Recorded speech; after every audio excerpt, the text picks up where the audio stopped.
The way that tour started was Rodney called me. He was actually on a stretcher, about to be put in an ambulance. He said, "Hey, I'm on a stretcher and I'm at the mall and they're taking me to the hospital." And he said, "I'm okay, but I just wanted to call you and see what you're doing this year, because we're going to go out on the road with Emmylou. I'm going to go out, and I wondered if you wanted to bring your pull string B-bender out and come and play guitar." And I said, "Well, yeah, you betcha." I've been touring with Rodney on and off since about 2005. So at that point, it had been almost 7 years, I guess. I first met Rodney on the Down from the Mountain tour in 2002. When I first moved to Nashville, I was playing guitar with Patty Loveless. That was the first tour we did, was a summer tour with the music from Oh Brother Where Art Thou. And I was playing acoustic, singing background with Patty, and Rodney was sort of the playing on the show, and he was, introducing everybody, sort of the, musical overseer of the event each night, I discovered the Houston Kid record when I was in college. And I was just so enamored with that record and the sound of it and the songs and the storytelling and the guitar playing, Stuart Smith. And so I knew every song on that record, and I had sat down and learnt all of Stuart Smith's guitar parts and solos because I just loved his playing. And so when I met Rodney on that tour, I said, I told him, I was like, "Hey, I love that Houston Kid record that you made, I know all those songs." He said, "Really? Come with me." And he handed me a guitar in the dressing room, and we started playing them, and I started playing all the parts along with him. And he was like, "Wow, yeah, you really do." And we became fast friends, and on that tour, we played together a lot, just sort of backstage like that and hanging out. And we just sort of picked up from there, really. He's been one of my longest friends in the US since that time. Okay, so the first time I met Emmylou was at a audition to join the band. This was quite a few years before the Emmy and Rodney tour. I got called to audition for the band. It was a pretty peak personal problem time in my life. And I showed up at the audition, and I met Emmylou, and I couldn't believe it. But I wasn't in very good mental shape at that point. I was sort of all over the place, and I didn't play great, and I kind of blew it. And then we reconnected maybe a few years after that. We knew each other a little bit too, because I'd been around her a little bit on that tour, not a whole lot on the Down from the Mountain tour, not a whole lot, but just sort of here and there, and good enough to say hi to. And then a few years went by after that audition, and I came in and I played. Did I play on Old Yellow Moon? I think I did. I think I played on a track or two on Old Yellow Moon, and we sort of reconnected a little bit, and then we started that tour. You were in a better place by then. I was still actually struggling at that point. Yeah. And for quite a few years after that. It's really only in the last year and a half that I've sort of gotten some solid ground under me. That's good. Yeah. So when you first started, you had to learn the songs for the tour. There's a wide range of sounds that you probably had to deal with, wasn't there? Yeah, there was. I had already discovered sort of Albert Lee and James Burton as a kid growing up in Australia by these sort of fluke miracle moments. It was very hard to find that kind of thing in Australia where I specifically grew up, because it was sort of way out in the bush. But I knew about Albert Lee, and I knew he had played on Luxury Liner, and I knew about that record. And so I finally found a copy of that when I was in high school, and I had studied some Albert Lee instructional videos, and he was my guy. You know, when I was 15, I was like, I want to be that guy. I want to have hair like that and play a red guitar. So I knew about that, and then later on I discovered Wrecking Ball, and so I, started to learn about Daniel Lanois and ambient atmospheric sort of things, and the Spy Boy live tape with Buddy Miller, and I discovered Buddy's solo records, and so I was a real fan of people she had collaborated with that were in the guitar chair, and so I had a pretty good idea of what I might be asked to cover going into that, and we ended up, and even doing the Graham stuff and knowing those records, Graham Parsons and the Burrito Brothers and things like that, I had a pretty good knowledge already of a lot of that music going into it. Yes, the first gig we played was in Austin for South by Southwest, and I remember feeling very underprepared, even though we had rehearsed. There was just something about, I think, the nerves and the energy and the heat of battle, it's like, I don't know, I feel like it took us a little while to become a band, because we all knew the music, we could all play it, that was no problem, but bands, I feel like it just takes a while for everybody to get on the same frequency and settle into where that place is, and we did. I mean, it was a great band. Who else was in the band? We had Byron House playing upright bass and electric bass, and Jerry Rowe playing drums. Was me, Steve Fishel playing steel, who was just a joy to be around and to play with. And I had Steve on the channel a couple months ago, so folks should go look for that. Oh, great. He was wonderful. I love Steve to death, man. He's such a good guy, and such a wealth of knowledge. And we had Chris Tuttle playing keys and playing accordion. I think that was the whole band, yeah, 5-piece. Yeah, we were out for a solid year the first year, yeah.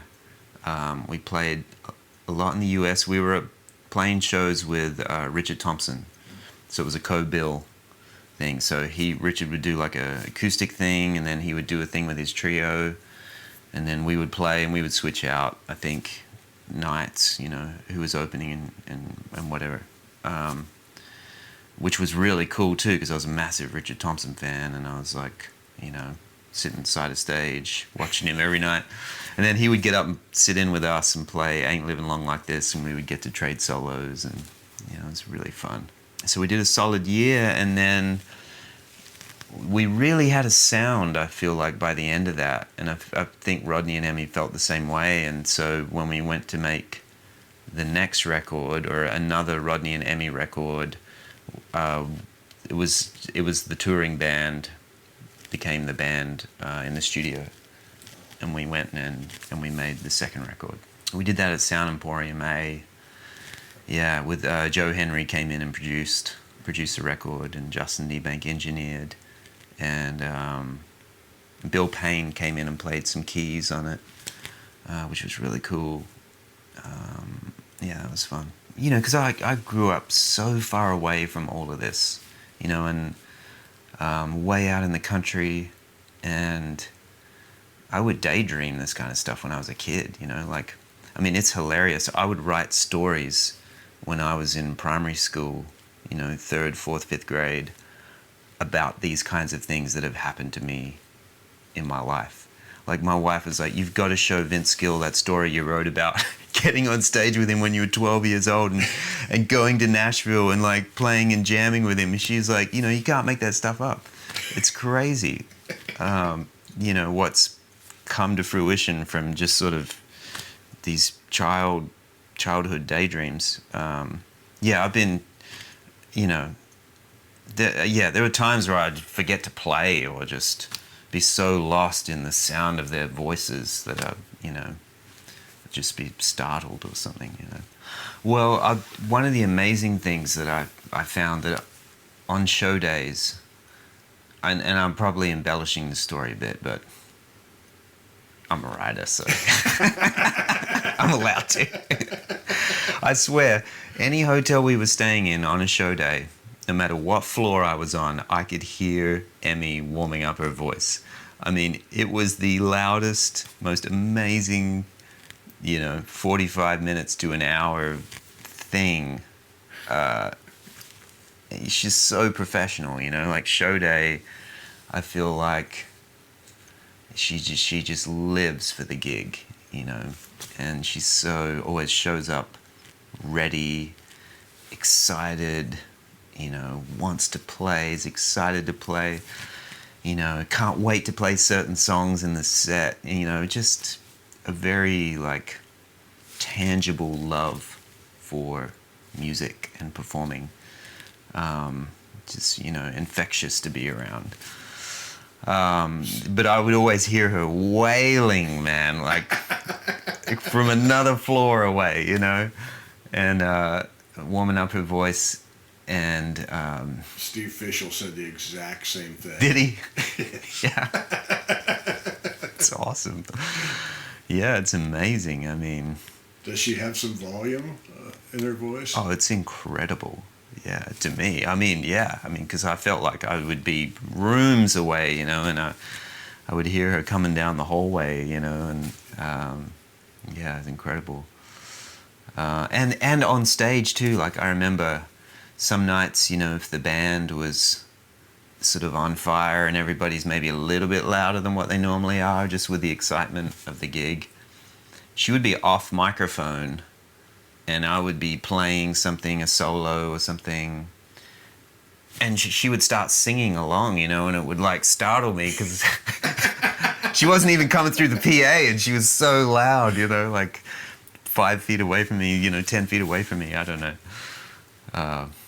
But I always knew that I was onto something that she liked, because she would only do that when she would feel led by something musical, and so I was hunting for the right thing. If I was playing something and she started singing along to it, it was like really, really cool.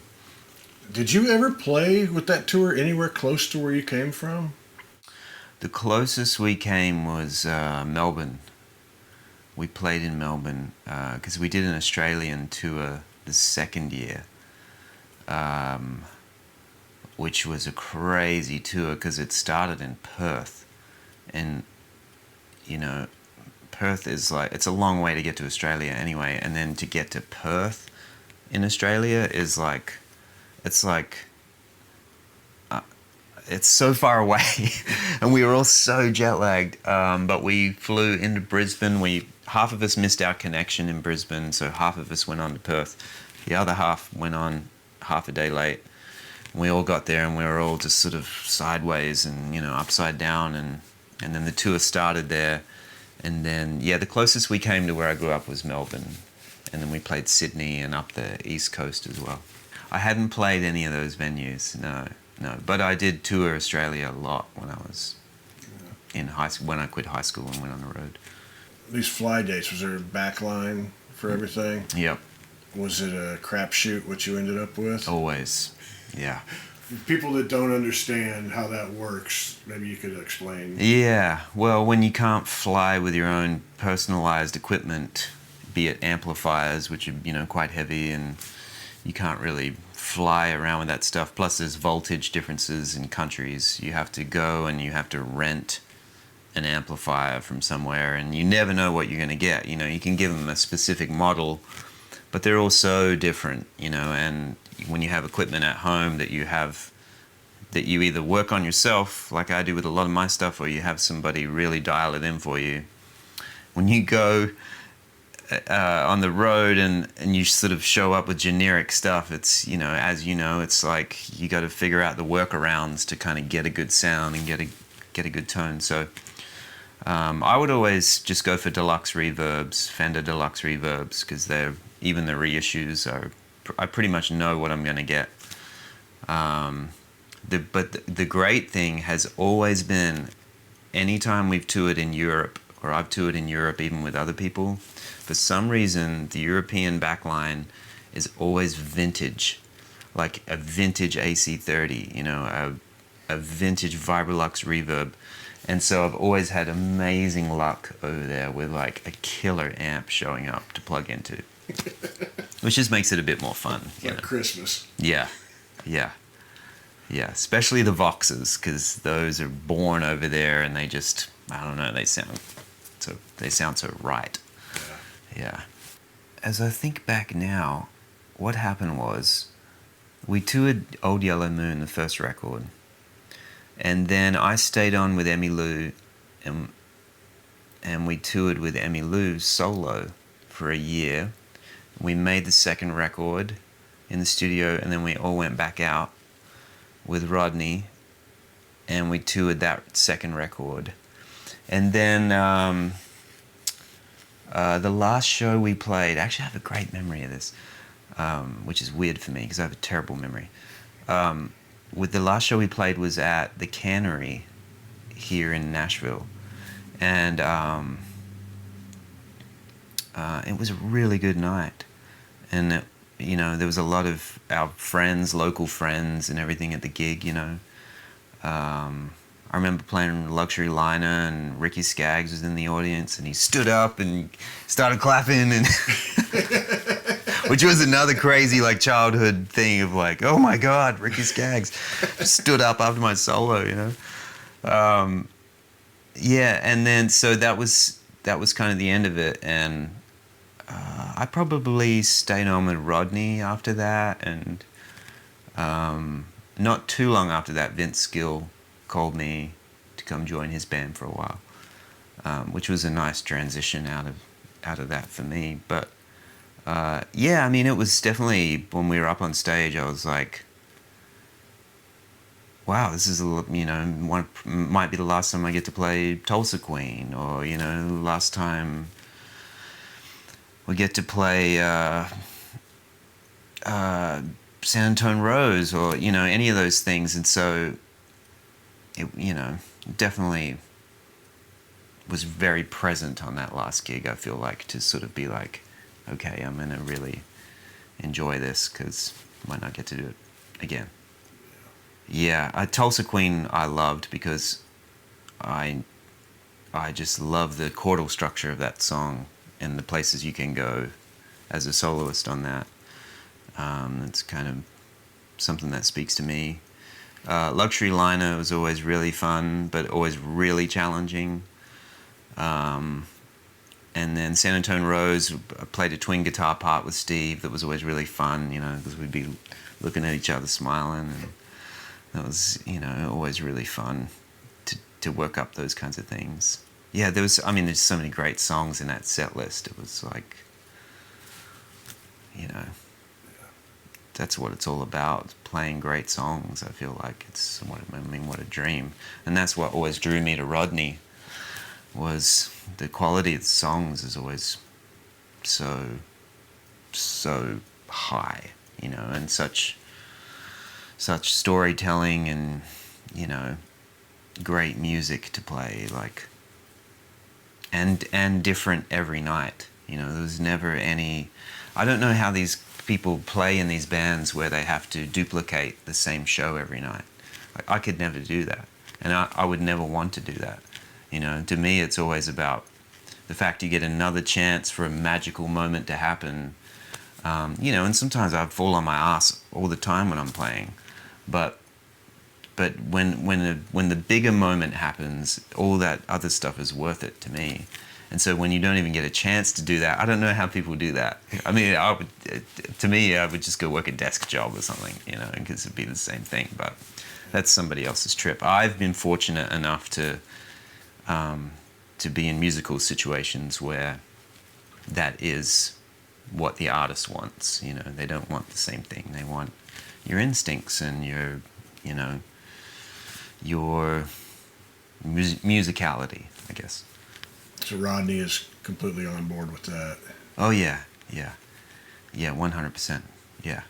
And that's why I love, anytime he calls me to go play some shows, and yes.